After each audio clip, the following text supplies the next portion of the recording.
Now, when people believed, indeed, that man was made in God's image, there was a real basis for humanness. I'm saying humanness, for people being human.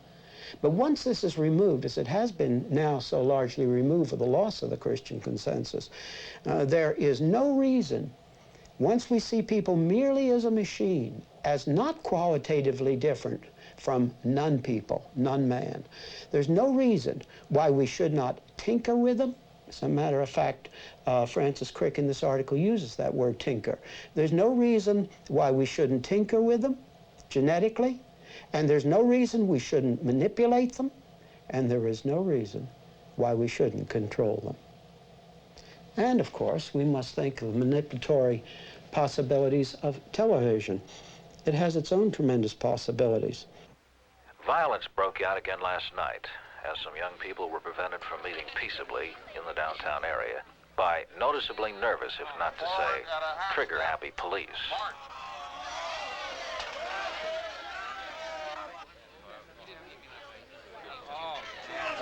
Frank Bushman, attorney for the young people who are to be arraigned in court tomorrow morning, pointedly remarked on this overreaction by the police.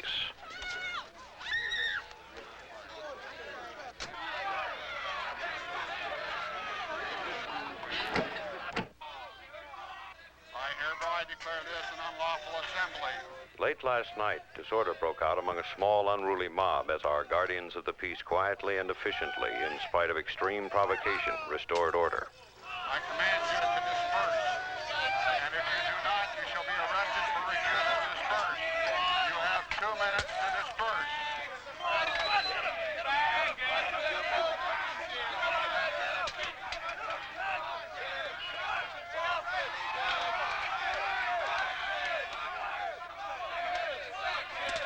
It is important that our courts make an example of these hoodlums and hand out the kind of sentences they so richly deserve.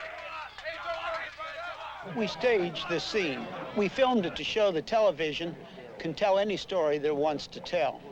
In both versions, the action was the same, and the actors did exactly the same things. However, the camera was placed differently. The editor edited differently, and the announcer told a different story.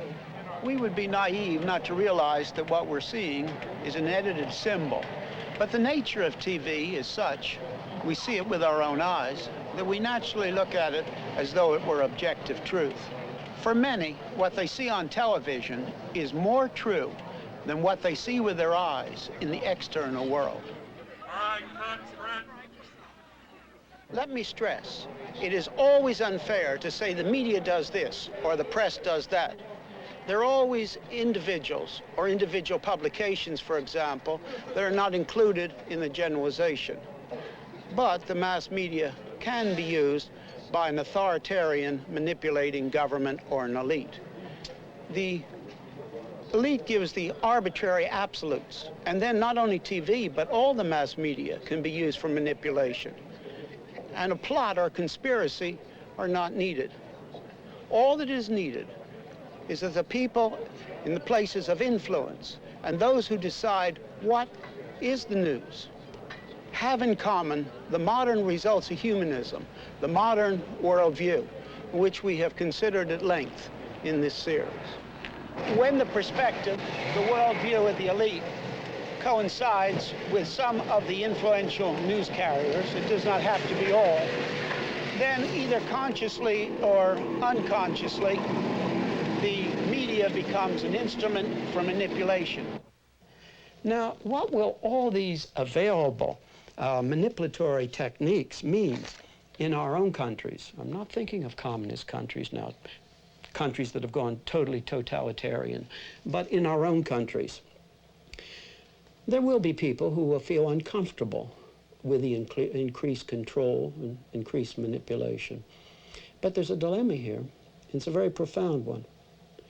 And the dilemma is that many of the people who speak out for civil liberties are also totally committed to the fact that the government has the responsibility to solve every problem. And there's a natural tension, a torque in these two things as they think both things. Now, as the pressures increase and they just overwhelmingly increase as time goes on, at a certain point, where is the line going to be drawn?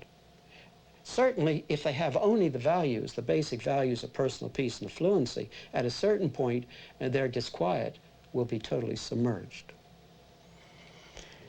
The Christian consensus gave us such tremendous freedoms.